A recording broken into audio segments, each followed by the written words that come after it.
Remedy akaba ari kugenda atangaza neza cyane ko rwose agiye kugenda ajya mu ndirimbo zo guhogoza cyane kubera yuko ngo niho hantu rwose hari icyitwa akayigonyako rwose neza cyane. Ni bimwe mu bintu byagiye biranga iki cyumweru rwose. Remedy akaba afite indirimbo ishyashya neza cyane muri iki cyumweru. Mu yandi makuru yagiye aca ibintu rwose nuko bamwe mu bahanzi bakaba rwose bari kugenda basaba Donald Trump ko rwose yagenda rwose abahereza imbabazi. Abangaba rwose hakaba harimo uwitwa PDD ndetse n'abandi bahanzi benshi bagiye bafungiye muri Leta Zunze Ubumwe za Amerika ngo kubera ko Donald Trump akaba ari umuyobozi mukuru rwose umaze gutanga imbabazi nyinshi ku bahanzi. Boom ways, ambiances boom ways, tugomba kuzamuka. Yes, tugiye kubaha ikaze mwese mukurikiye Boom Ways Amajyaruguru Amajyepfo Iburasirazuba Iburengerazuba ndetse n'abantu bari muri diaspora mwese ikaze mu kiganiro ubwino tugenda tubaganiriza rwose ku makuru y'imyidagaduro ndetse na politike na siporo agenda aranga iki cyumweru. Uyu munsi kwa mbere mureke tugende dusesengura rwose amwe mu makuru yagiye avugwa muri iki cyumweru. Niho rwose icyo wagenda umenya cyane nuko MTN Festival igiye kugenda itangira neza cyane muri iyi minsi iri imbere, aho rwose umuhanzi mukuru cyane bagiye bashyira ku ruhembe rwose. Uwo na wundi akaba yitwa King James. Uyu nguyu rwose akaba ari umwe mu bahanzi bazajya bagenda basoza ibitaramo bya MTN Festival rwose bizajya bigenda biba neza cyane. Dore bamwe mu bahanzi rwose bagiye bagaragaramo rwose harimo uwitwa Juno Kizigenza, hakabamo Ariel Ways, hakabamo uwitwa Riderman Riderzo, hakazamo rwose n'undi umuhanzi ukomeye cyane Neri Ngabo, hakazamo undi muhanzi ukomeye cyane akaba yitwa King James ndetse n'abandi bahanzi. Mureke dukomeze amakuru yacu rwose y'imyidagaduro rwose, yaho rwose witwa Riderman Riderzo yagiye rwose ashyira hanze impi y'indirimbo 7 ariko rwose akaba yagiye bitangariza igitangazamakuru Radio Nyagatare mu kiganiro Eastern Connection rwose akaba yagiye babwira yuko rwose indirimbo ebyiri zitari zasohoka zigiye kugenda ziza mu minsi iri imbere. Remedy akaba ari kugenda atangaza neza cyane ko rwose agiye kugenda ajya mu ndirimbo zo guhogoza cyane kubera yuko ngo niho hantu rwose hari icyitwa akayigonyako rwose neza cyane. Ni bimwe mu bintu byagiye biranga iki cyumweru rwose. Remedy akaba afite indirimbo ishyashya neza cyane muri iki cyumweru. Mu yandi makuru yagiye aca ibintu rwose nuko bamwe mu bahanzi bakaba rwose bari kugenda basaba Donald Trump ko rwose yagenda rwose abahereza imbabazi. Abangaba rwose hakaba harimo uwitwa PDD ndetse n'abandi bahanzi benshi bagiye bafungiye muri Leta Zunze Ubumwe za Amerika ngo kubera ko Donald Trump akaba ari umuyobozi mukuru rwose umaze gutanga imbabazi nyinshi ku bahanzi. Dore ibintu bitanu byagufasha kugira ngo utangire umuziki nimba rwose ari ubwa mbere ugeze kuri uno muyoboro. Wibuke gukora subscribe. Ikintu cya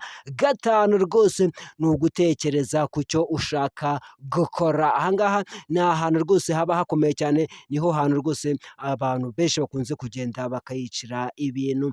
Ese ahangaha wagenda usangamo iki? Urugero twagenda tuguhereza ahangaha rwose nuko wagenda umenya injyana uzajya ugenda ukoramo. Ku kintu cya kane neza cyane rwose ni ukuntu wateza imbere impano yawe rwose uririmbira abandi.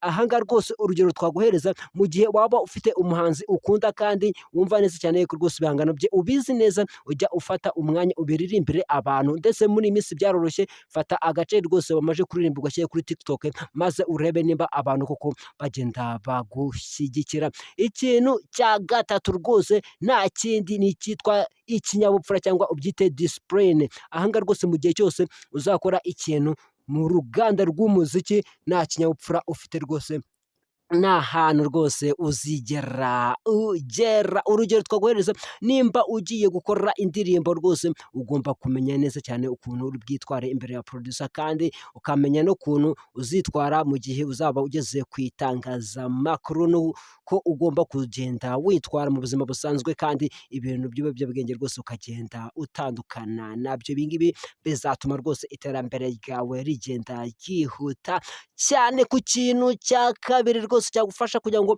utere imbere rwose, nimba rwose ushaka kwinjira mu muziki neza cyane, tandukana n'ikigare kigenda kikwereka yuko rwose ibintu uri gukora atari byiza mu muziki. Aha ngaha rwose bizagenda bituma rwose wowe ubasha gukora ibyo ukunda, kandi iterambere rizajya rigenda rigaragara, kandi na muntu wese ugukurikiye azajya agenda abona yuko hazamo icyitwa impinduka, kandi akazanamo n'udushya. Aha ngaha rwose ukagenda ubikora neza cyane. Ikintu cya mbere, kumenya neza cyane ukuntu uzagenda wamamaza ibikorwa byawe. Iki rwose ni ikintu cya mbere, kandi kikaba ari n'ikintu cy'imena. Nimba rwose umaze gusohora igihangano cyawe rwose ukagishyira hanze, ese nyuma yo kugishyira hanze uzakora gute cyitwa promotion kugira ngo kigende kimenyekana mu bantu benshi? Rwose abahanzi benshi bakunze gukora ikosa rikomeye cyane, we agasohora igihangano ntagende akimenyekanisha, ngo nibwo kandi abantu bazajya bagenda bamukunda. Ariko rwose icyo wagenda umenya cyo rwose, mu gihe cyose wakoze icyitwa promotion, igihangano cyawe rwose kigenda kibostinga cyane. Ariko iyo bavuze rwose promotion, bitandukanira hehe na ruswa mu itangazamakuru? Ese ibi bintu wabitandukanyiriza hehe? Aka kantu rwose mureke tuzagende tugasesengura rwose mu kindi kiganiro kiri imbere, kubera yuko rwose uyu munsi ndabona umwanya ari mutoya cyane. Ariko mureke tugende dukomeza amakuru yacu rwose yagiye aranga iki cyumweru hanze y'u Rwanda mu bintu bijyanye na politike. Rwose niko igihugu cya Israel ndetse n'icyitwa Iran bagiye barasana, bose bakagenda miswi mu bintu twari tumenyereye mu mukino wa football rwose, no mu ntambara bikaba byagiye bigaragara. Ukraine nayo rwose ikaba ikiri mu ntambara ndetse n'igihugu cy'Uburusiya. Ariko tugarutse ku ntambara y'abanya-Iran ndetse n'abanya-Israel, icyo wagenda umenya cyo ni ikintu kimwe. Israel yateye igihugu cya Iran ibitwaro byinshi, banasenya rwose ahantu henshi. Rwose Iran itangaza yuko nayo igomba kugenda yihorera. Abantu benshi bakagenda bavuga se ngo Iran ifite ibihe bitwaro muri iyi minsi bagenda bakoresha ngo kugira ngo babashe kugenda batera ahantu henshi cyane rwose neza cyane. Iran igenda nayo rwose igenda yihimura bikomeye cyane, maze bigenda bitungura icyitwa ikiremwa muntu mu buryo batagendaga batekereza, rwose bigenda bibacanga. Ariko icyo wagenda umenya cyo rwose, igihugu cya Iran kikaba gifite icyitwa ubuvumo bukomeye cyane kandi bunini cyane, bushobora kwakira abantu benshi. Aha ngaha rwose abantu bakaba bagiye batungurwa no kugenda babubona, kandi muri iki gihe rwose abantu ntago bagendaga babitekerezaho neza cyane. Mureke dukomeze mu ntambara y'igihugu cy'Abarusiya ndetse n'igihugu cya Ukraine. Ukraine rwose ikaba igiye gutuma ibihugu byinshi by'Uburayi biri muri OTAN, ibihugu bidakomeye cyane, bishobora guhura n'akaga gakomeye cyane. Ariko igihugu nyamukuru gishobora kubona n'akaga gakomeye cyane vuba vuba n'igihugu cya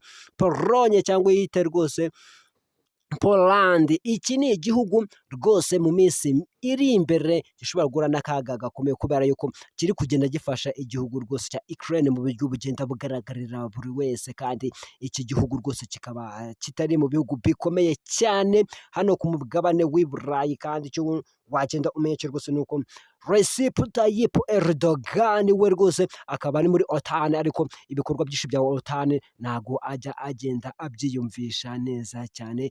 Abantu benshi bagiye bakurikira speech y'umugabo rwose uyoboye Ukraine, ariko icyo wagenda umenya cyo nuko ibihugu byinshi by'i Burayi byagiye bigaragaza neza cyane rwose bikomeje kurambirwa no kuntu agenda amena amabanga yabo. Ibi ngibi beje mu gihe rwose abantu bagiye bakurikira yuko rwose uyu mugabo agenda amena amwe mu mabanga baba bagiye bubahiriza kandi bakagenda bayazana mu buryo bwabo mu bintu bijyanye n'imikino rwose. Icyo wagenda umenya ni ikintu kimwe, nuko rwose amakipe menshi yo mu Rwanda akaba rwose ari kugenda agura abakinnyi bagiye batandukanye. Ubu ngubu abakinnyi benshi bakaba bagiye kuva mu ikipe ya Rayon Sports bajya mu ikipe ya APR FC rwose neza cyane. Ubu ngubu hakaba harimo n'undi mukinnyi wavuye muri ekipe ya AS Kigali, akaba bamaze gushyika mu ikipe ya APR FC rwose neza cyane. Abantu benshi bakaba baragiye bakurikira ikipe ikomeye cyane yari igiye kumanuka ku munota wa nyuma, ariko Imana igagenda itabara. Iyo ni na Amagaju FC. Aha ngaha rwose umuyobozi wayo yagiye atangaza neza cyane amagambo anakakaye yuko rwose yababajwe bikomeye cyane nuko abantu benshi bagendaga bashaka yuko ekipe ye igenda imanuka, kandi bakagenda banabihigira abantu rwose bakagenda babigambana, kandi ibintu bikaba bitakabaye biba muri shampiyona, ngo ahubwo ekipe igomba kumanuka rwose akaba ari ekipe ibimerita, kandi akaba rwose atari ekipe bagiye bagambanira neza. Ayandi makuru y'imikino hanze y'u Rwanda rwose, ikipe ya Bayern Munich ikaba yamaze gutsinda ibitego 10 mu mukino rwose wayihuje n'ikipe imwe rwose idakomeye cyane muri iri rushanwa ry'igikombe cy'isi rwose. Ariko icyo wagenda umenya cyo nuko rwose amakipe yo muri Afurika rwose ari kugenda yigaragaza gake gakeya rwose.